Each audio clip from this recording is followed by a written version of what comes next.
नमस्ते दोस्तों। अच्छा, कभी ऐसा महसूस होता है कि पूरा दिन भागदौड़ में निकल गया, पर जब रात को सोचते हैं तो लगता है अरे आज किया क्या। आज हम यही सीखेंगे कि कैसे बिजी होने के जाल से निकलकर सच में प्रोडक्टिव बना जा सकता है। चलिए शुरू करते हैं। जरा सोचिए, क्या कभी ऐसा लगा है कि हम एक ही जगह पर गोल गोल घूम रहे हैं, जैसे कोई गाड़ी चल तो रही है पर 1 इंच भी आगे नहीं बढ़ रही। आज हम इसी पहेली को सुलझाएंगे। तो चलिए आज मिलते हैं हमारे दोस्त रवि से। रवि एक बहुत ही कामयाब इंसान थे, पर वो अपनी ही कामयाबी में फंस गए थे। जानते हैं कैसे? जैसे कोई अच्छी सी पार्टी में जाने के लिए तैयार तो हो, पर घर से निकलते ही ट्रैफिक जाम में फंस जाएं। देखने में तो सब कुछ बढ़िया था, एक अच्छी टीम, अच्छी कमाई, सब कुछ, पर अंदर ही अंदर रवि को लग रहा था कि वो खुद ही अपनी गाड़ी का ब्रेक बन गए हैं। पता है रवि का दिन कैसा होता था? हर सोशल मीडिया पोस्ट चेक करना, हर ईमेल को पढ़ना, हर छोटे मोटे काम में शामिल होना। उनका कैलेंडर इतना भरा रहता था जैसे शादी में हमारी प्लेट जिसमें गुलाब जामुन के लिए भी जगह नहीं बचती।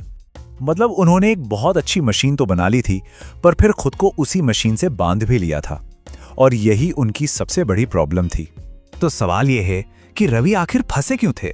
वजह थी उनकी पुरानी सोच। ये सोच एक बड़ी दीवार की तरह उनके रास्ते में खड़ी थी। चलिए देखते हैं ये दीवार क्या थी।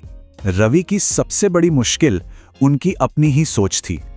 वो सोचते थे कि अगर काम अच्छा चाहिए तो हर चीज में मेरा होना जरूरी है। यही वो पुरानी सोच थी जिसने उन्हें रोक रखा था। ये सुनने में कितना सही लगता है ना, कि हर काम मैं खुद देखूंगा तो बेस्ट होगा। पर असल में यही सोच हमें आगे बढ़ने से रोकती है। ये तो वैसा ही हुआ जैसे कोई माँ बाप अपने बच्चे को गिरने के डर से कभी चलना ही ना सिखाएं। तो फिर इस जाल से बाहर निकलने का रास्ता क्या था? रास्ता था एक नई सोच। चलिए देखते हैं कि वो कौन से छोटे छोटे प्यारे से आइडिया थे जिन्होंने रवि की दुनिया बदल दी। रवि को यह समझ आया कि असली हीरो वो नहीं होता जो सारे काम खुद करे। असली लीडर वो होता है जो खुद को छोटे कामों से फ्री करे, ताकि वो बड़े और जरूरी फैसलों पर ध्यान दे सके। और जैसे ही रवि की सोच बदली, उन्होंने कुछ हिम्मत वाले कदम उठाए। ये ऐसा था मानो किसी बंद कमरे की खिड़की खोल दी हो और ताजी हवा का झोंका अंदर आ गया हो। उनका सबसे पहला और सबसे बड़ा कदम, उन्होंने एक प्रोजेक्ट मैनेजर को काम पे रखा। एक ऐसा इंसान जिसका काम ही था रवि के समय को बचाना, उनकी एनर्जी को प्रोटेक्ट करना। फिर रवि ने एक छोटा सा प्यारा सा नियम बनाया कि मैं दिन में 4 घंटे से ज्यादा छोटे मोटे कामों या कॉल्स पर नहीं लगाऊंगा, बस इतना ही। और जो समय बचा उसमें उन्होंने क्या किया? उन्होंने अपने मार्केट को समझा, नए लोगों से मिले, किताबें पढ़ीं और सोचा। अब उनका दिमाग उतना ही साफ और खुला था जैसे बारिश के बाद आसमान होता है। और नतीजा तो कमाल का था। उनका बिजनेस और तेजी से बढ़ा और वो खुद पहले से ज्यादा खुश और एनर्जेटिक महसूस करने लगे। मतलब कम मेहनत में ज्यादा फायदा। तो रवि की कहानी से हमें सबसे बड़ी सीख क्या मिली? यही कि अपना समय खरीदना आलस नहीं बल्कि बहुत अच्छी लीडरशिप है। हम जितना ज्यादा समय बचाते हैं उतनी ही ज्यादा वैल्यू बना पाते हैं। अच्छा, रवि की कहानी तो बहुत अच्छी थी, पर अब सवाल यह है कि हम अपनी जिंदगी में इसे कैसे अपना सकते हैं।